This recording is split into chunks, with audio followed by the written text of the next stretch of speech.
Les émotions sont ces sentiments qui nous caractérisent en tant qu'êtres humains. Ces merveilleuses émotions qui peuvent aller de la joie la plus débordante à la tristesse la plus dévastatrice.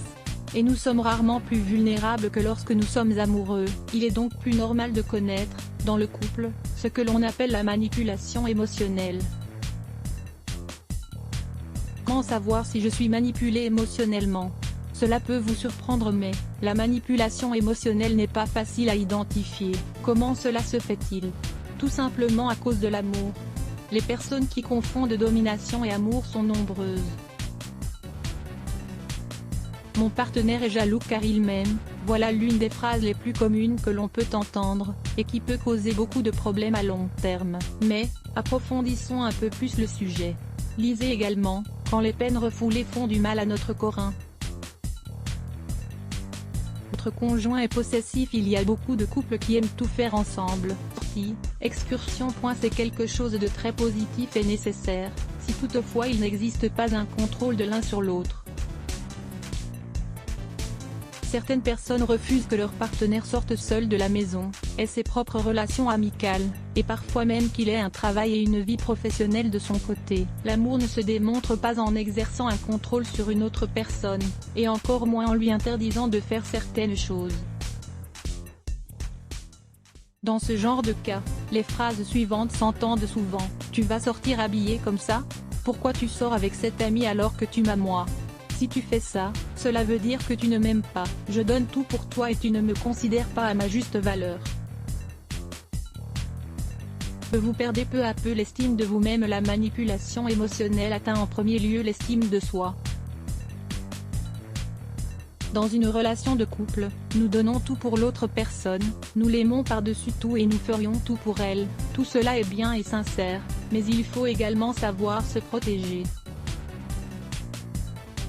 Si votre partenaire fait passer ses besoins en priorité, et agit de manière égoïste, vous allez souffrir de plus en plus au fil de votre relation.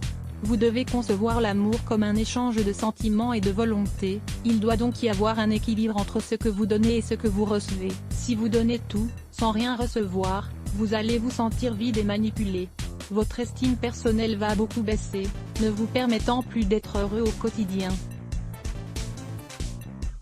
3. Vous perdez progressivement votre identité. Avant d'être en couple, vous aviez ce cercle d'amis qui vous rendait heureux, ces projets de vie qui vous offraient un horizon radieux.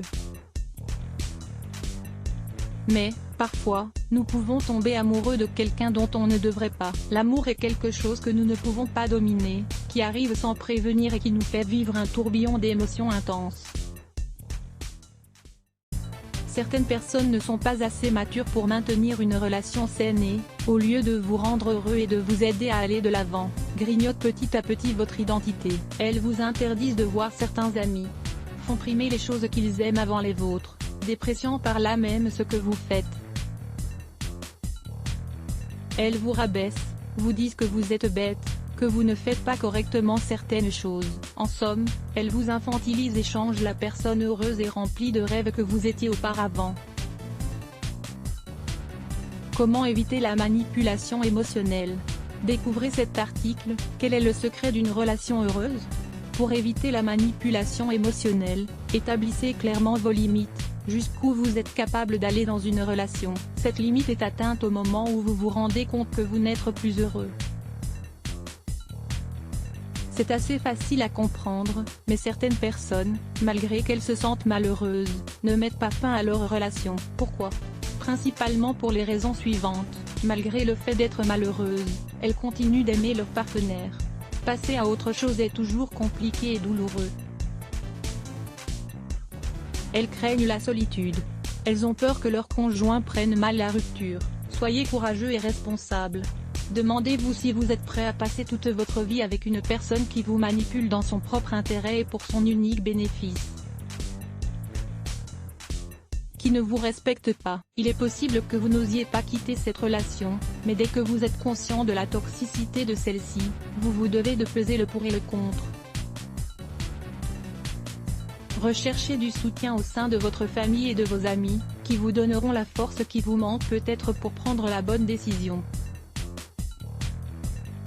Terminer une relation n'est jamais facile et fait toujours souffrir les deux personnes, mais souvenez-vous que chacun a le droit d'être heureux, et vous méritez toujours le meilleur. Vous méritez de vous lever le matin avec un horizon tranquille et plein de rêves. Et nous vous assurons qu'il y a des personnes capables de vous rendre heureux et de mettre en valeur tout ce que vous êtes. Comment savoir si un ami est un manipulateur? L'amitié est un sentiment précieux. Mais parfois, un ami nous trahit et nous manipule, détruisant notre confiance. Comment détecter un manipulateur? Lire plus Let's Block ADS.